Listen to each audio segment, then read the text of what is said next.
How's everybody doing today? It's nice to see you all. It's really a joy to be here today with all of you. For those of you who don't know us, my name is Ganga Mata. This is my husband, Diva. We'll be sharing in the message this morning. Our topic, Who Are the True Christians, reminded me of the story of the little 4-year-old boy that was walking along the beach one day, and he spots this matronly woman sitting under a beach umbrella on the sand, and he goes right up to her and he says, "Are you a Christian?" And she says, "Yes." And he says, "Do you read the Bible every day?" And she says, "Yes." And then he said, "Do you pray every day?" And she says, "Yes." And he goes, "Well, okay, then will you hold my quarter while I go swimming?" So we're going to begin with a reading from Whispers from Eternity. This is Yogananda's book of prayer demands and poems. And this is number 122. Satisfy my soul hunger. O all-pervading Spirit, the breeze of thy inspiration has removed every cloud from my heart. The firmament of my mind is now clear. Purified, I behold only thee everywhere. The sunshine of thy joy spreads rapidly to the farthest shores of my being. After long ages of hunger, I feed on thy light. By thy grace and by my constant wakefulness in thee, may this joy be mine forever, forever, and forever. Swami Kriyananda has told the story of the time when he was in India. I heard this story many years ago, so I may not have all the details right, but he was walking along in India and he sees this man standing there with one leg straight up. And he was thinking, well, what is he doing? And so, but then he goes up to him and he looks directly in his eyes and he sees so much joy. And then he realizes whatever practice he's doing is bringing him this really deep joy inside. And that's what we're looking for. And so the outer practices don't really matter. They're important. We don't want to throw them away. They help us come to that place where we can feel that joy and that love. And by Swami looking into this person's eyes, he saw a joy that came from a deep calmness within, just like our affirmation today was talking about, that he said he had tears in his own eyes. And so our reading this morning is it's a strong reading, isn't it? Especially the part of the Gita where we talk about desires. And I was thinking of a story of Sister Gyanamata from her book, God Alone. She was somebody who served Yogananda. She was considered Yogananda's foremost woman disciple. She had what probably sounded like a little room up in the attic. She probably didn't have much. She served anybody who would write her. One of her main jobs was to write letters back to people, respond to people's questions, thoughts, any situations they were having. And she was asked at one point to give up her little attic room. And she thought, why? Why me? Why do I even have to give this up? That's not hurting anybody. That's not probably, not even a big deal what it was. And then she realized the thought, or she heard a voice, and it said, even this I must give back. And it's not that we can't have things, but when we're attached to those things, and the reading alluded to that, next week we're coming, as I mentioned last week, next week we're coming to my favorite topic, the ego, friend or foe. But when we get attached to these things, that's when the trouble happens. There's a great chant called, "Desire my great enemy." But what we're reminded in this reading, that those things of the world, those are not the things we want to go after. We want to go after the peace, the joy, the love, all those qualities of spirit. There was a man that was overheard praying to God. He said, "Dear God, if you can't make me a better person, don't worry about it. I'm having a really good time the way I am." And so that's why we seek then that deeper inspiration. Again, this affirmation is so beautifully tied to our topic. And this weekend we have a very, very special weekend. It's our 3rd annual Labor Day celebration. The last 2 we have spent mainly out at Laurelwood, our educational campus. But we thought this year, because Ananda Portland in exactly 2 weeks will be celebrating its 25-year anniversary, thought, let's celebrate this weekend. Let's have what you've heard of these progressive dinners. we're having a progressive weekend. And we started Friday night, for those of you who were there, at our community. We have a beautiful community, 15-minute drive from here. And then yesterday we celebrated at Ananda House, our progressive assisted living facility. They celebrated their 2nd-year anniversary. We're celebrating the launching of the Finding Happiness movie. Today we'll be going back to Laurelwood to celebrate more. We have a fundraiser to help support the purchase of some new property that we want to purchase to create a community in a rural setting. Tonight too, Swami Kriyananda has always said, if you want to know me, sing my music. Tonight, you will not want to miss this concert. Last year, the musical concert was a highlight amongst many other events last year too, but it truly will be a highlight again tonight. Come out to Laurelwood, 4 o'clock is the tea. Sorry, this is turning into an infomercial. It just happens sometimes. But getting back to our main topic, you'll hear more about the details, but that inspiration. Why are we talking about this? Because Ananda Portland, not to toot our own horn as you would say, but we've tried to provide through the 25 years of being here that source of inspiration. What did our affirmation say? How do we feel for that higher inspiration? It's through the calmness within. How do we get calm? The practice of meditation. Again, every week almost we come back to that topic. I know it's a broken record or maybe broken CD as you would say these days, but that through that insight, that practice of meditation, we keep coming back for feeling for that inspiration. And we come together in these different venues. We have different venues. We have a school. We have all this going on. So we can feel for that inspiration on all these different levels. And so it's a very, very special weekend. I want to thank all of you for coming today, for coming last night, who will come tonight also, and then tomorrow morning. I'll let Diva share too. We have, as Diva mentioned, we're changing a few things in the service today for fun, but let's all join hands together. One of our songs that we'll be singing in a little bit is that many hands make a miracle. Many hands feel for that deeper inspiration together. So let's all do that together, and thank you all for coming.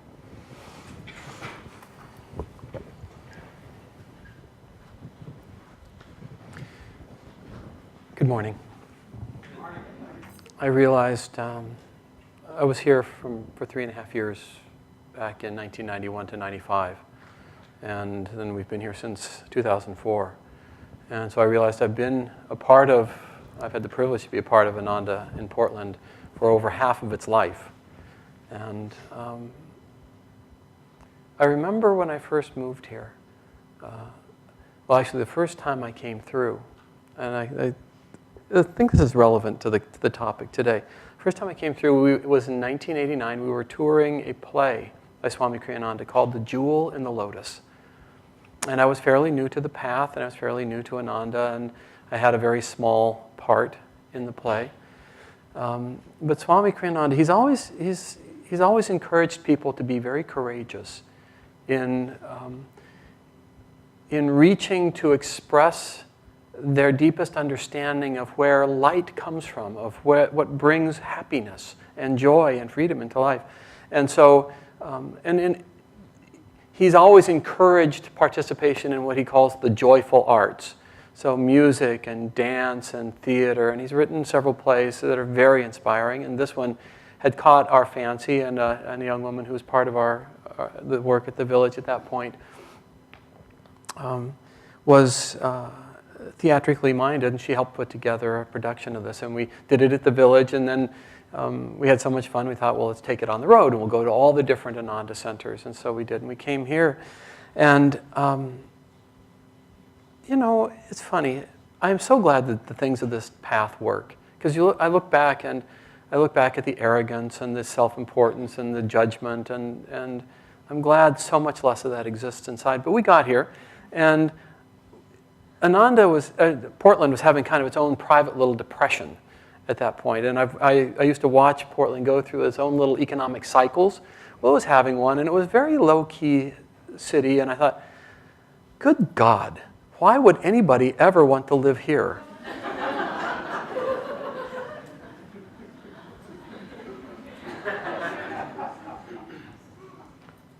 And we did the production in the Rose Garden, in fact. And then 2.5 years later, I got a message. I was living in Palo Alto helping with that new community, and I got a message saying, "Wouldn't you like to move to Portland?"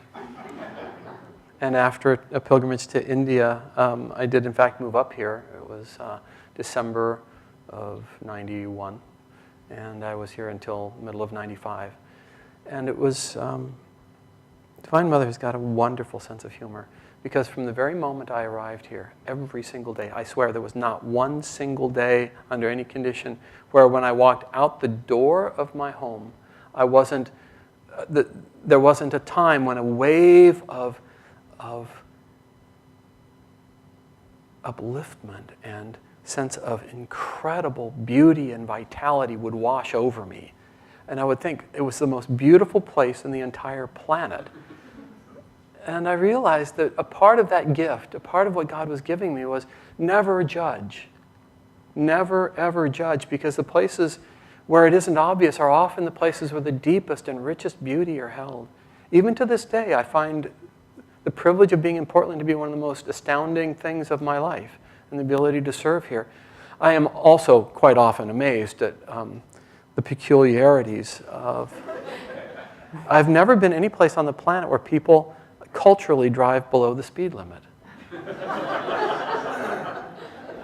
And I think it's indicative of many things, but one of them is a profound sense of contentment and a sense of the ability to be okay where you are and not in a hurry always to be someplace else, which is a very high and divine quality.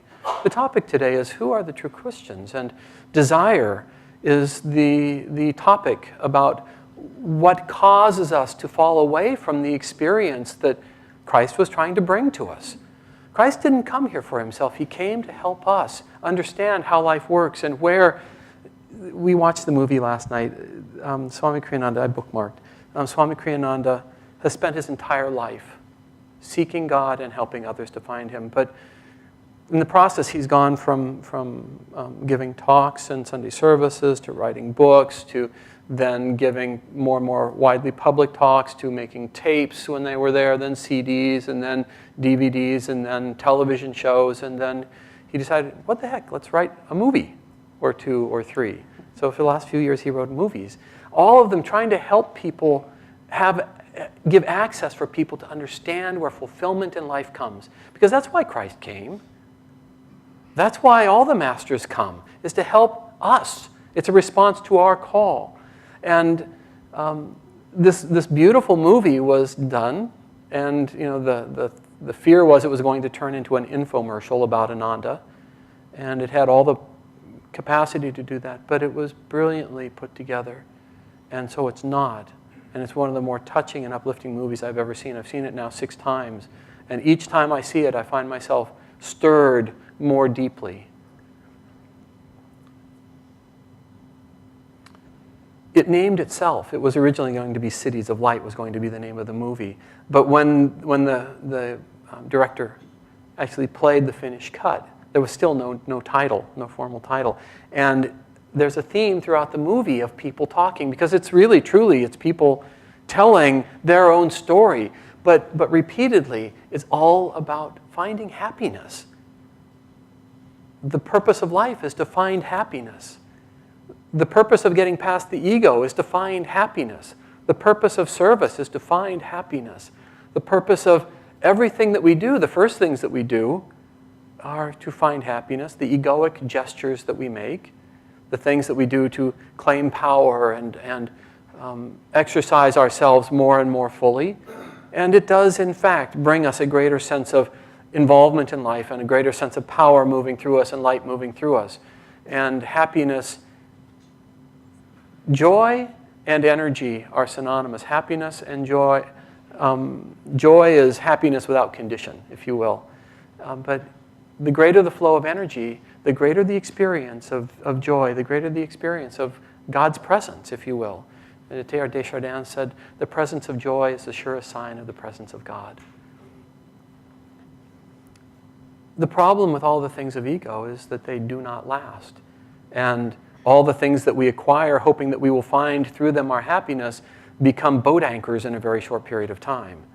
the fancy car, the fancy job, just whatever it is. We all have our litany of things that we've sought and have become burdensome. Has anybody here ever made a sincere effort to try not to desire? How does that work for you? Yeah, not too well, huh? It is the nature of the mind to yearn. It is the nature of the mind to seek and to desire. So Swami Kriyananda gave us a little bit of a hint on how to work with that. The ideal way to work with that energy is to yearn for God's presence. That's the ideal. I want only Thee, Lord. Lord, I am Thine. To reach for the light, because truly the only thing that will ever really fulfill is God's light, is God's love, is God's joy in our hearts, and it's independent of form. And every one of us has had a moment somewhere in life, or maybe several or many, where for no reason at all we just feel absolutely joyful and just completely free. And that's the divine state, of course. And the nourishment of that is how we become completely free in God.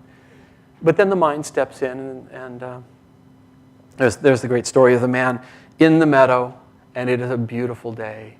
And the sunlight, the wind is rippling through the leaves, and the grasses are blowing, and the sunlight is glinting off of the golden grasses, and the trees, the leaves are just this most radiant green, and the sky is blue, and he thinks, oh, this is so beautiful. This is so beautiful. If only I had a camera. And then that thought takes hold. And of course, then I could capture this. Of course, you can't. But then he goes off and he tries to work, and he finally gets the money to go and buy, and not just a camera, but a good camera, so I could really capture it, right? And he gets the good camera, and then he finally, maybe if he ever finds himself back in the meadow in that kind of a day again with the camera, he's just gotten back to where he was. But then he's still not in that moment, in that space, because now it's all seen through the lens of a camera and the desire to do something with it. The moments are filled with Spirit. The moments are filled with God. How do we handle desire if we can't always achieve that state of self-offering that is completely independent of any external desire? One trick that Swami Kriyananda said that works very well: if you can't get rid of a desire, go ahead and fulfill it. If you fulfill it just for yourself, you feed the many-headed hydra. The hydra of Greek mythology is desires. You chop off one, you fulfill one, and two more sprout back up, or many more sprout back up. So how do you handle it? Buy the thing, fulfill the thing for someone else. Do it so you have the satisfaction of buying the camera or doing the thing, but then make it available for others. It expands the conscious and expands the sense of self-identity. It helps others to feel that egoic self-satisfaction of having the thing and the graciousness of having been given something. It unbinds you from it. Think about then you have to tote the camera everywhere. I actually went through the camera thing about 20 years ago. I thought, oh gosh, if I could just carry a camera, then I could capture all these moments and stuff. I got a really big camera, a really big lens, and I was packing it around. For those who are photographers, and it's really your divine service, fabulous. This isn't about that. This is about, because if we're in this world, we have to find ways to serve. We have to find things that are our ways of giving. And really good photography is a fabulous gift. And if people do it for self-offering, and they carry the camera so that it can capture moments that help people have a transcendental experience to see what's possible. Because real art isn't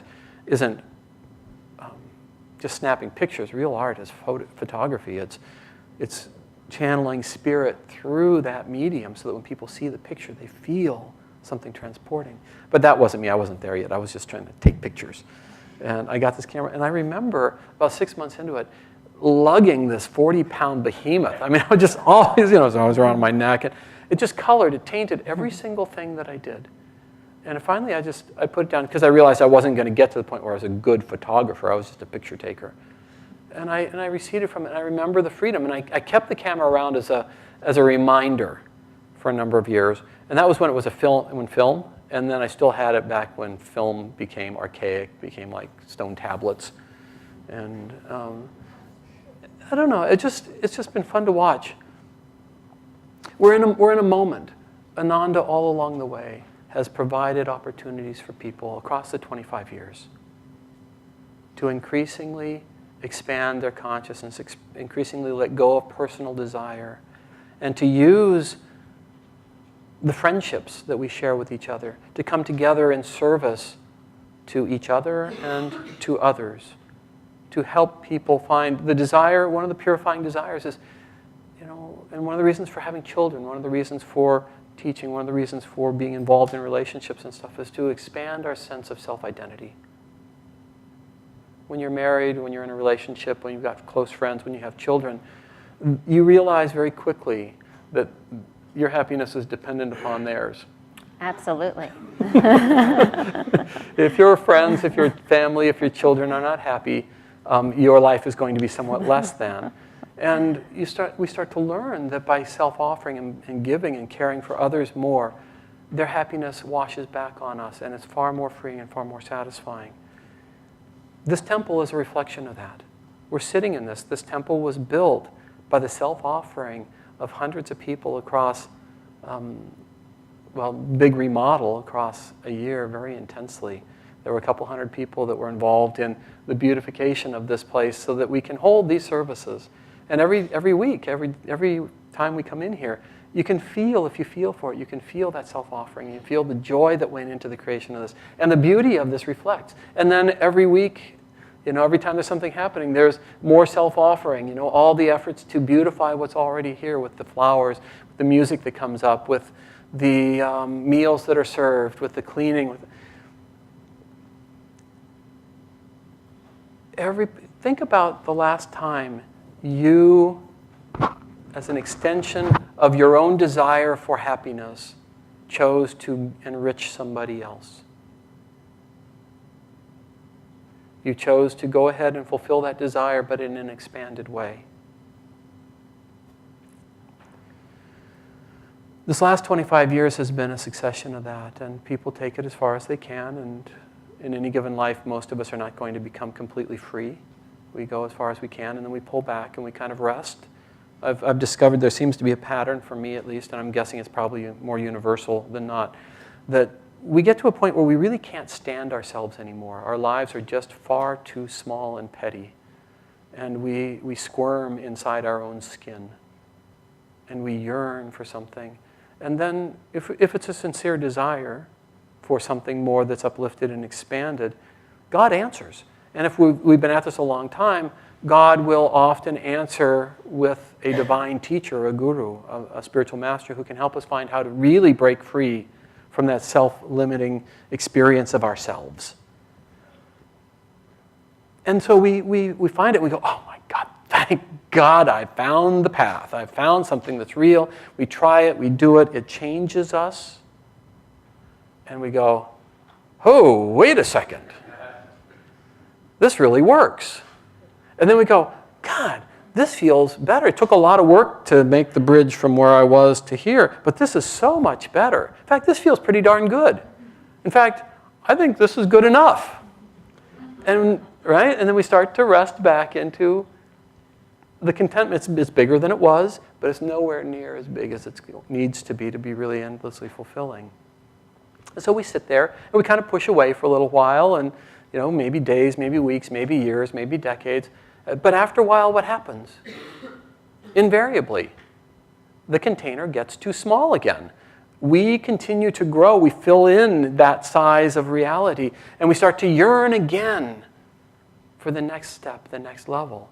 And when we become really sincere, we either haven't lost our connection with the masters, or we get a revisitation, and we take the next step of growth. If we have the courage, to keep going, Yogananda said, in this life alone, we could become completely free. He has given us the tools to become completely free, to never find ourselves bound by that self-constriction again.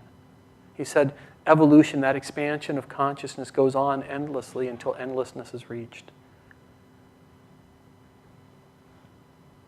It takes great courage. It takes great friendship and support from each other. It takes opportunity. One of the reasons that we bought the Laurelwood campus 3 years ago, 2.5 years ago, was to make it possible for anybody who was really interested in sincere growth to have a canvas that was basically unlimited. I mean, we will reach the limits of Laurelwood at some point, but it's decades way, way out there. And in the meantime, the value of Laurelwood isn't in what's done. Think about this for a minute. The value of Laurelwood and the value of all things meaningful is in what's left undone, because that leaves room for us. It leaves room for us to step in.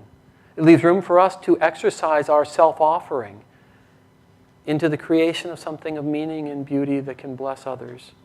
And the energy that flows through us in that is what uplifts us. That's where the change comes. We invite all of you who have not been out there to come and play with us, come visit, come participate at any level. For those that have been, feel for how deeply it would work for you to be involved. We are in the process of purchasing. We purchased the original campus of 50 acres through the grace of God and many people's support. We just added 175 acres of farmlands, wildlands, forestry, fields, and home sites so that a full-blown community can develop out there to show what kind of living is possible on this planet as an alternative to the insanity that our culture and our world tend to be heading farther and farther into. This afternoon, the tea is a dedication for that and a fundraiser.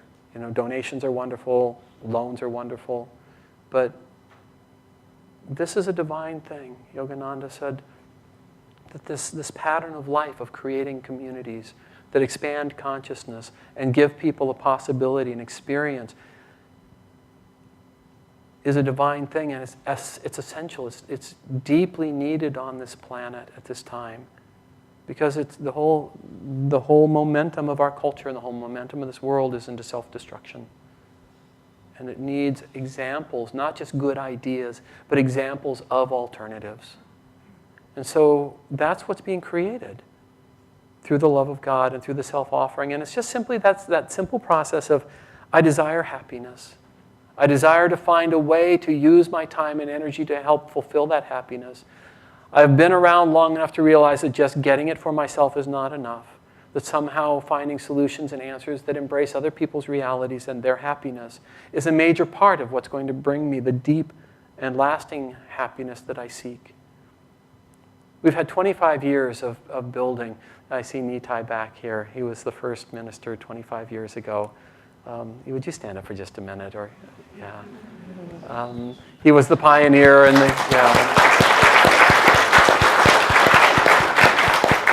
he's been a pioneer his whole life. I see Jamie and Darlene. Would you stand up also for just a moment? Thank you. They're the owners of New Renaissance Bookshop, which hosted the first Ananda Center.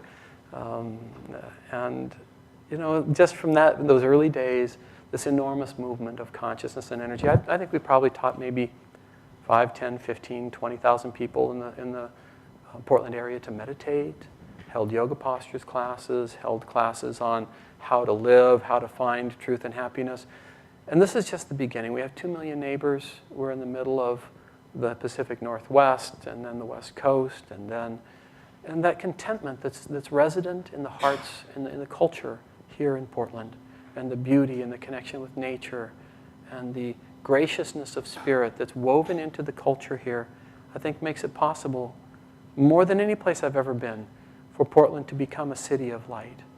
Across the board, a place where people turn to have not only environmental answers, and which Portland is getting good at, it understands, but understanding that real environmental sanity, real sustainability comes from being in tune with and connected to the source of life, so that source of life can guide us step by step in relationship to the outer world, in relationship to each other, in relationship to need and lack of greed, an endless stream of things.